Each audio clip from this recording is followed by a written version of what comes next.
May we request Chairman George Erwin M. Garcia to read the proclamation certificate of Senator-elect Rodante Dizon Marcoleta.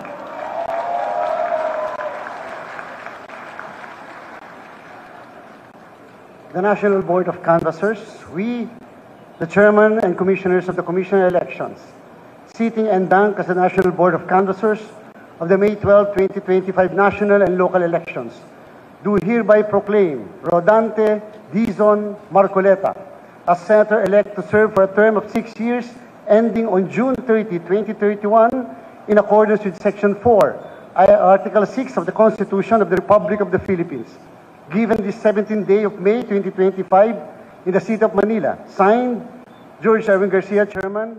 Commissioners Amy P. Ferrolino, Ray E. Bulay, Ernesto Ferdinand P. Maceda Jr., Nelson J. Celis, Maria Norina Tangaro Casingal, Nori R. Pipo, attested by Tufisto E. Elnes Jr., Executive Director.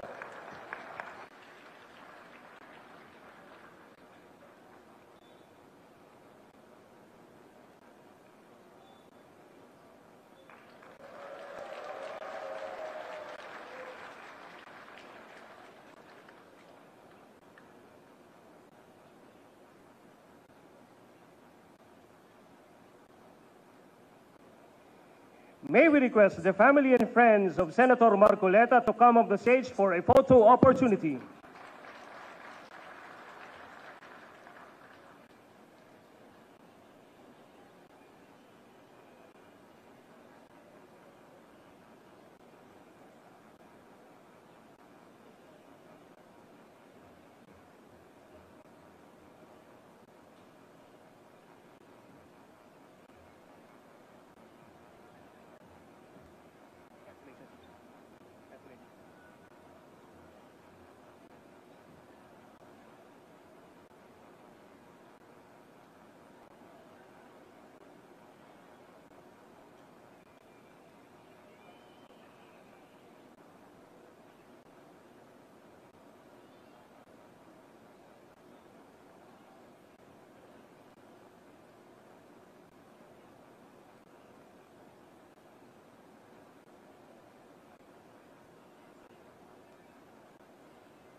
And may we request Senator Marcoleta for a short message.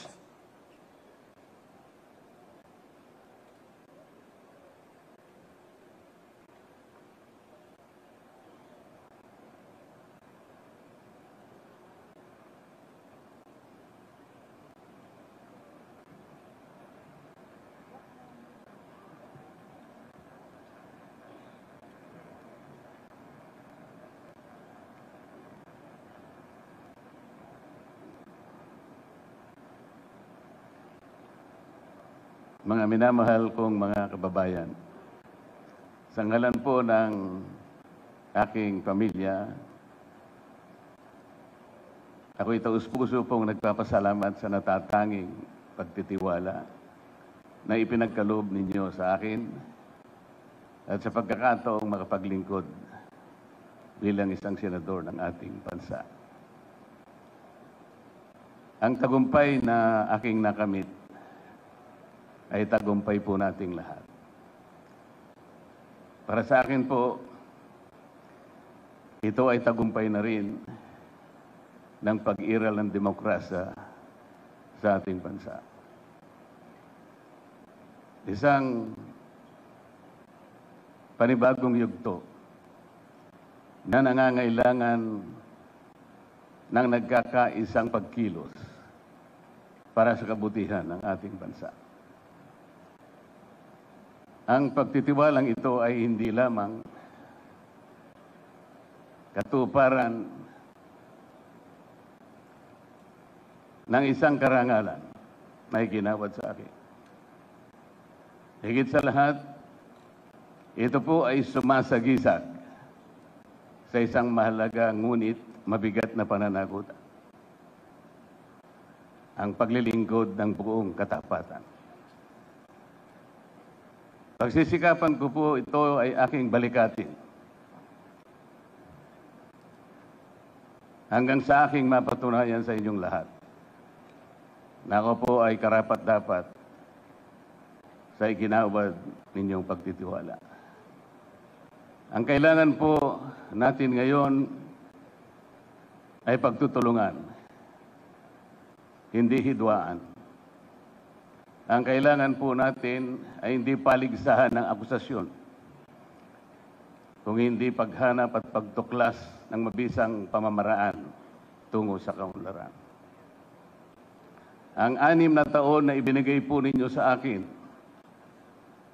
ay hindi tungkol sa paggamit ng kapangyarihan, kundi sa pangingibabaw ng tapat na paglilingkod na inaasahan at inaasam ng ating mga kababayan.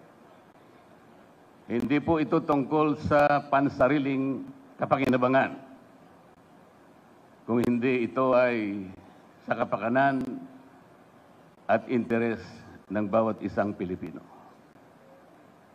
Maraming salamat, Chairman George,